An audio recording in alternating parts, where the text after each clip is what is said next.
In nomine Patris et Filii et Spiritus Sancti. Amen. Magandang umaga sa ating lahat, saan mang panig ng buong mundo, mga nakikinig at nanonood ngayon. Atin naman pakinggan ang mabuting balita ng Panginoon ayon kay San Mateo. Glory to you, Lord Jesus Christ. Noong panahong iyon, may nagdala ng mga bata kay Jesus upang hilingin. Ipatong niya sa mga ito ang kanyang kamay at ipanalangin. Ngunit pinagwikaan sila ng mga alagad.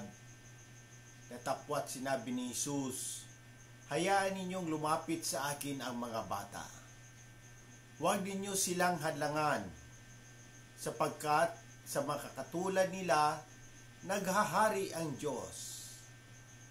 Ipinatong niya sa kanila ang kanyang kamay saka umalis. Ang mabuting balita ng Panginoon. Praise to you, O Lord Jesus Christ.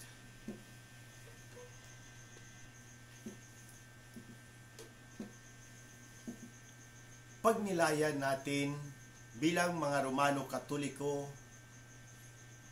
sa mabuting balita at sa unang pagbasa mula sa aklat ni Ezekiel.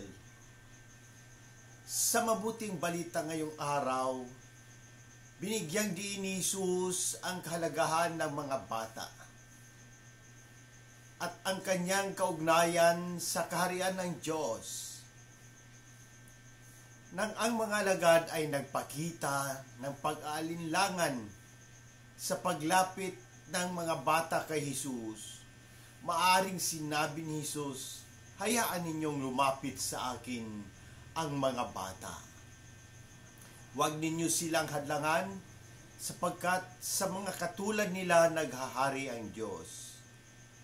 Ipinapakita ni Jesus na ang pagiging katulad ng mga bata, ang kanilang pagiging inosente, tiwala at mapagpakumbaba ay kinakailangan upang makapasok sa kaharian ng Diyos.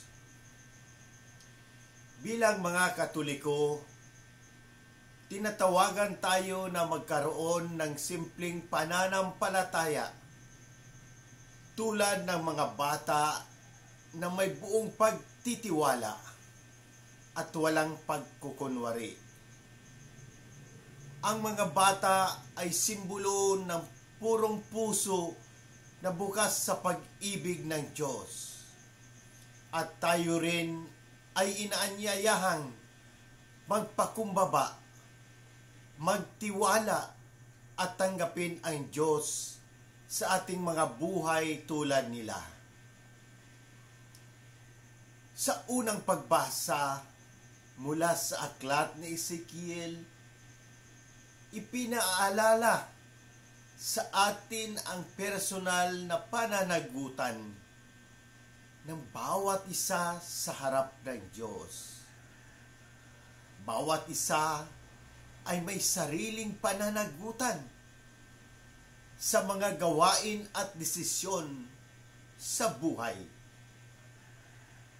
Ipinapahayag ng Diyos na hindi niya nais ang kamatayan ng masama, kundi ang kanilang pagbabalik loob at buhay. Magbagong buhay kayo at talikuran ninyo ang inyong mga kasalanan upang hindi kayo masawi. Magbagong loob kayo at magbagong buhay, sabi ng Panginoon. Ang mensahe ng Diyos sa pamamagitan ni Ezekiel ay isang paanyaya sa pagbabalik loob. Hinahamon tayong suriin ang ating mga buhay at talikuran ang anumang uri ng kasalanan at ipagpatuloy ang pagtahak sa landas ng kabanalan. Ang awa at pagmamahal ng Diyos ay laging handang tanggapin ang mga nagbabalik loob na may pusong nagsisisi. Sa pagsasama ng mga aral mula sa Ebanghelyo at unang pagbasa, tinatawag tayong maging tulad ng mga bata sa ating pananampalataya at magbalik loob sa Diyos ng may tunay na pagsisisi.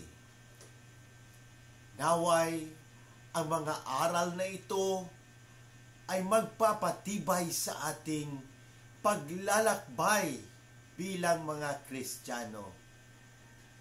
Palaging handang tanggapin ang pag-ibig at awa ng Diyos at magpursige sa paggawa ng mabuti. Amen.